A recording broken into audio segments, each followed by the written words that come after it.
ચાણસ્મા ખાતે પત્રકારિતા પરિષદ દ્વારા બહુચરાજી જતા પદયાત્રીઓ માટે ઠંડા પીણાના સેવા કેમ્પનું પાટણ જિલ્લા પત્રકારિતા પરિષદ દ્વારા ખુલ્લો મુકાયો.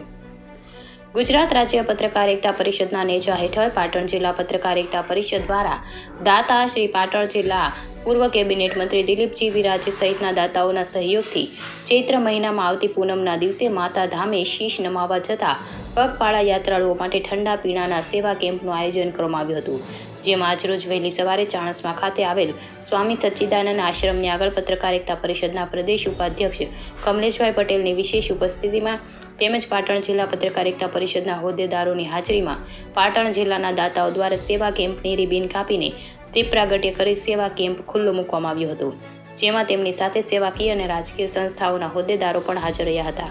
તેમજ પત્રકાર પરિષદના પાટણ જિલ્લાના સભ્યો લીગલ એડવાઇઝર મુકેશભાઈ પટેલ અને પ્રદેશ હોદ્દેદાર મીરાબેન પટેલ, ભારત વિકાસ પરિષદના મુકેશભાઈ પટેલ તેમજ પાટણ ચાણસ્માના સભ્યો હાજર રહ્યા હતા. રિપોર્ટર રાજુ જોશી, ચાણસ્મા, પાટણ.